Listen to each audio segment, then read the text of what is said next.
Warrior Klay Thompson said yesterday in his first Dallas media session that, quote, sometimes breakups are necessary, unquote.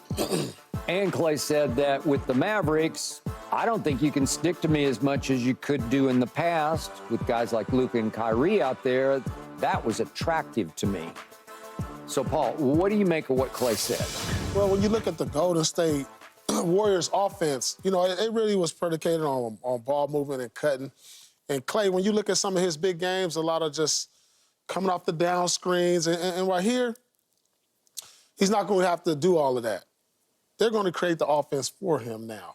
And so in Golden State, they can stick to him in a little bit more because now when you only got Curry out there, when Kevin Durant's not there. Now, that's not true when Kevin Durant was there. I agree. That's not true when Kevin Durant was there. That's what I was going to say. You know, no. Yeah. He's talking about post-Kevin Durant. They're going to stick to him a little bit more because we're not helping off you. It's just Curry out here. We going to send help with Draymond. We're going to send help with Looney, these other guys. Whereas now you put yourself in a situation in Dallas, these guys is going to be in the lane all day. And guess who they're going to have for their outlet for that shot? It's not going to be Derrick Jones Jr. no more. It's going to be Klay Thompson. So you're going to have to help based on Luka and Kyrie. You got to help. No matter, I don't care if you got to help off of them. Yep. So now you got Curry, I mean, not Curry, but Klay Thompson knocking down these shots. And that's what's attractive to him at this stage in his career. It's almost sort of like a Ray Allen situation when he went from Boston to Miami. Because we ran offense for him, so where you going to stick to him, and you was more of a primary scorer. You're not the primary scorer over here anymore in Dallas like you were in Golden State. So now there's going to be guys helping off you a little bit more to where you have other guys creating offense for you. But you ain't talking about when Kevin Durant was with you now, because I don't even think he's talking about the Wiggins championship. I think he's talking about here recently, like the last they sticking to him a lot more. 2 seasons or whatever the case is. Percentages drop. This is now you're gonna help off him a lot more than you did. You know, last year, the year before. Post KD. And then he's coming off injuries, right? He was coming off those injuries.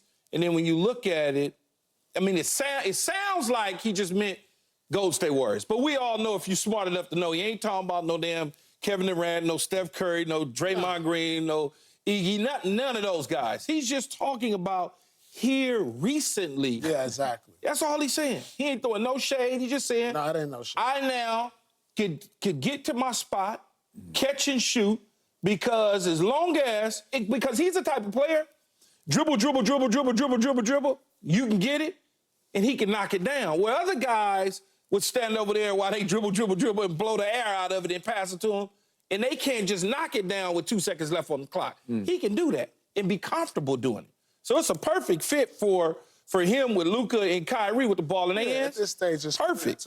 Perfect. By the way, have you recently YouTubed the 37 he scored in a quarter on just catch and shoot Klay? 37 in a quarter? That's what I'm saying. That's like the damnedest thing I've ever seen. So if Kyrie or Luka decide that they're going to play hot dog ball all the way down to the clock, run down to 2 seconds, 3 seconds, and finally dish, he'll be able to shoot. It's a good compliment for them because he don't need dribbles. Yeah, exactly. Yeah. When you got dribble over there. So, Keyshawn, I'm watching this yesterday, and I'm looking at happy Klay, and, you know, breakups are good for you. You need to start over and be revitalized. I'm like, okay, I got it. But I still don't get the Lakers. I can't fathom why he wouldn't join you guys, because of his father, who's still a radio broadcaster for the Lakers, and the legacy of it. He grew up in and around the Laker locker room. And they offered, according to Chris Haynes, they offered more money, even though there's no state tax, as you well know, in Texas, and that levels the playing field a little bit, but it was still more money to be a Laker. It's all about the conversation. Who's selling? How they selling? What are they telling you? What is the right word? Did they say we, you, they, us? Man, listen, the Laker brand ain't what it used to be. It ain't what it used to be. Nobody want to go play for the Lakers. Man, be quiet with that, man. You just a hater. Nobody want to go play for that reality show. Well, it's going to be a reality show this year. Y'all know what that is. Is that it? Why would you want to go over there and play for a reality show right now? Yeah. Okay. You know that's what it is. All right. And reality show features J.J. Redick as the first-time head coach. Yeah, and maybe Bronny James. playing minutes. Yeah, this is a reality show. Okay. You asked me the question, Skip. Klay was really interested in going somewhere you where he thought he could win a asked championship. You asked me the question. I'm telling you, maybe the communication to get him to not leave the building wasn't in order. Yeah. And when he got to Dallas, whoever was there, Mark Cuban, Luka, whoever did the whole I thing. think Kyrie was a point. Yeah. Think about this. That conversation it was wasn't even different. about the money, because from what I believe, I think the Lakers offered him a little more money. Yeah, but it's It about was. the conversation, Right? though. It was more money. Yeah. No, it wasn't about the sale. It was like he thought his best chances of winning the championship was in Dallas, not L.A. Yeah, that's true. But I could have convinced him that it was better in L.A. than it was in Dallas. No. I think LeBron called him. I read that LeBron was. But again, Skip, It just tells because you where the LeBron is Lakers- calling it him, tells you where the Lakers are as a he ain't brand. looking at LeBron like, oh my God, this is Michael Jordan calling me and I'm in a high schooler. This is not one of those situations. You don't think Klay Thompson got championships too? Of course. That's not, just because LeBron calls a veteran player like this, doesn't mean anything. What is he saying to him? But you gotta understand, the end of your career, your dad works for the organization. I mean, it's still in California. All the signs point like this is probably a right move to make at this point. And you're born and raised here. Yeah, you know, you're like born here. okay, but like it's- all the signs point, but That, for the like, simple now fact were that he you- said no to more money and being where he was raised, that Yeah, but that look, tells in me the a lot grand right scheme, there. in the grand scheme of things, though, That says a lot right there. in the grand scheme of things, it wasn't more money like that. It really wasn't. For a dude like Klay that had made $300 million in his career, that little extra $16 million ain't a whole lot for him. That's saying so much in so many words that just not him. Everything pointed toward him being a Laker. Based on what we want. But it just tells you, like, why not? You're in your last few years. Yeah. You're from out here. Your dad's here. You got family. You come to LA often. Because he probably looked at the I'm gonna situation. take my butt to Dallas, But here's the situation, though.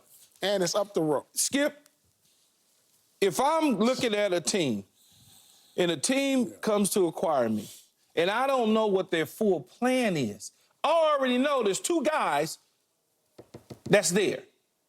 Both of them are ball handlers. One being Kyrie, the other being Luka.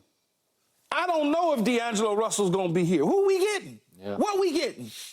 Who's all of a sudden going to handle the ball? So check this out. But LeBron's the point guard. But is LeBron going to dish and do with Kyrie how Kyrie does it or how Luka does it? Is he going to bring the air all the way out the ball, kick to me, standing there with 3 seconds when I just bam? Is he going to do that? So you got to look at all the basketball parts of it too, Paul. All right, listen to this. Why did Paul George go to Philly? Well, they offered him $60 million. So he disrespected him. They disrespected him. That's one of the reasons why did he go there? That's one of the reasons Klay left Golden State because he Because he felt got more money, maybe? yeah. Like a lot more money. Okay, so what did they say? 212 to 60? Yeah, the Lakers offered him $80 million. I don't know what that number Klay was. $80 million. That's what was reported. That was reported 4 years, $80 million. Yeah. So why wouldn't he go there? Because it wasn't about the money. He doesn't need the money. No, but does Paul George need the money? Well, Paul George felt disrespected. It's just what I'm saying in all of this is just something about the Lakers that ain't nobody nothing wants to play there right Man, now. That's all it That's is. not true. It's not true. Tell me anything different then. Tell me anything different. So why don't they want to play there then, Paul? Tell me. It's too much. It's the aura of LeBron. It's the new coach and J.J. Redick. Nobody wanted to coach there. Think about that. Nobody wanted to coach there. They went out and got a coach that's not a coach. Like, that's not a coach. Man, take us a commercial break, man. This dude over here, man. I mean, hey, man, Come on, truth man. is truth, y'all. Take us to somewhere the else, truth man. is truth, Skip. What else can I say? You said it. Okay, up next, Ty Lue didn't exactly take